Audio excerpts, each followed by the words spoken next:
Same नहीं है।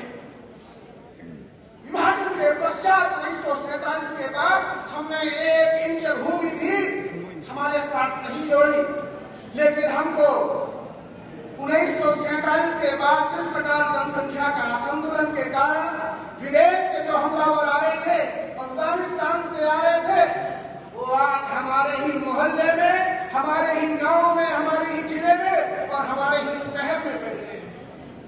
ये एक होड़ चल रही है और जनसंख्या असंतुलन के कारण हमारे मठ मंदिर सुरक्षित नहीं, हमारे तीर्थ सुरक्षित नहीं, हमारे देवालय सुरक्षित नहीं, हमारे घर परिवार बहन बेटियां तक सुरक्षित नहीं।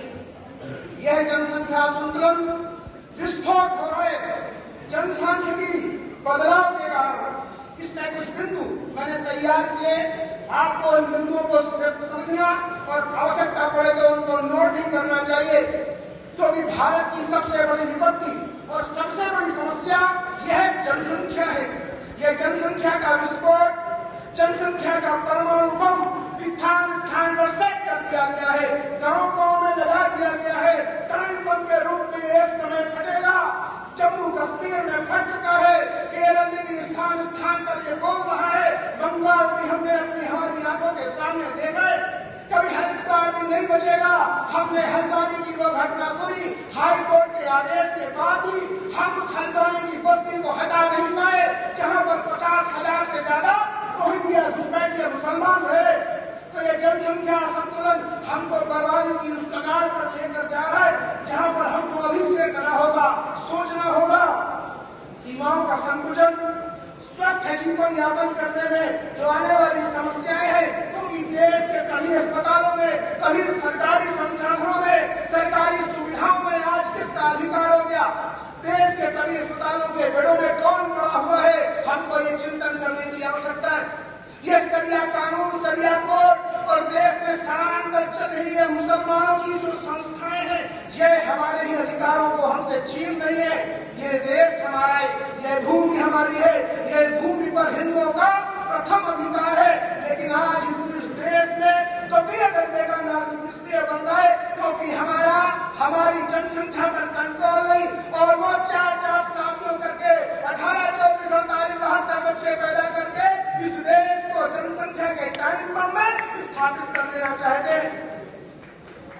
इसमें कुछ एक विषय जो मैं आपके समक्ष बता रहा हूँ, जनसंख्या घनत्व का बढ़ना, संसाधनों, जलभूमि, शुद्ध हवा की कमी व अस्वस्थ प्रतिस्पर्धा का जन्म, गृह युद्ध की स्थितियों का निर्माण हो रहा है, आगामी पीढ़ियों के साथ अन्याय हो रहा है, जैव विविधता का यह विनाश बड़े विनाश को आमंत्रण देने वाला है। भारत ने 2022 के जनगणना के 2022 में एक आंकड़े के अनुसार वर्तमान में भारत की आबादी लगभग 1.40 अरब हो चुकी है। 1.40 अरब, जिससे यह दुनिया का चीन के बाद सर्वाधिक जनसंख्या वाला देश बन चुका है। आबादी में वृद्धि की दर भी अच्छे तरीके से बढ़ रही है। यह एक चुनौतीपूर्ण स्थितियां हैं। जनसंख्या का घनत्व मामूले माप के अनुसार भी भारत एक सबसे अधिक जनसंख्या के घनत्व वाला देश बन चुका है। वो किस प्रकार? हमारे पास रूस जैसी जमीन नहीं है, हमारी सीमाएं संकुचित हो चुकी है, हमारे पास कृषि योग्य भूमि नहीं बच रही, हमारे पास गोचर भूमि नहीं बच रही। जब भूमि नहीं बचेगी हमारे लिए खाने अन्न उगाने के लिए, हमारी गायों, हमारे जानवरों को, हमारे पशुओं को अन्न नहीं मिलेगा, तब जाकर इस देश में किस प्रकार लोग निवास करेंगे। इसलिए 390 के आसपास प्रति वर्ग किलोमीटर हमारी जनसंख्या का घनत्व हो चुका है। इस पर हमको चिंतन की आवश्यकता है। इससे सामाजिक, आर्थिक और पर्यावरणीय प्रतिबद्धता को सुनिश्चित करने के लिए सशक्त कदम उठाना अत्यंत आवश्यक है। शरिया कोड, संवैधानिक असमानता, पर्सनल लॉ, बहुविवाह भारत की राजनीतिक पार्टियों के हाथ का खिलौना बन चुका है। जातिगत बंटवारा व बहुमत वोट बैंक की राजनीति के कारण अनुपयोगी जनसंख्या को प्रोत्साहित भी कर रही है। पिछड़े समुदाय को बरकरार रखने के कारण, वोट बैंक के कारण वो अपनी जनसंख्या को भी बढ़ाने का काम ये कर रहे हैं। इसके नागरिक, कुशल नागरिक चाहिए हमको, और कुशल नागरिक ही इस देश की पूंजी होती है। लेकिन अनस्किल्ड नागरिक, अनुपयोगी नागरिक, ये बच्चा पैदा करने के कारण, जनसंख्या बढ़ाने होने के कारण निरंतर देश में अकुशल लोगों की बाढ़ आ गई है। और वो अकुशल लोग कौन है? जो इस देश में 4-4 शादियां करके बच्चा पैदा करने की फैक्ट्री बनाकर रखे हैं और इस देश में जनसंख्या का घनत्व बढ़ा रहे हैं। लोकतंत्र के तीनों स्तंभ न्यायपालिका, कार्यपालिका और विधायिका, इसके साथ अप्रत्यक्ष रूप में इस देश का मीडिया जो अल्पसंख्यक और बहुसंख्यक ये कौन है, इसके प्रति भी उनकी जो जवाबदेही है वो तय नहीं कर रहे हैं और जनसंख्या की वृद्धि में अनंत होड़ लगा रहे हैं। इस प्रकार ये जनसंख्या का जो विषय है ये अत्यंत महत्व का विषय है।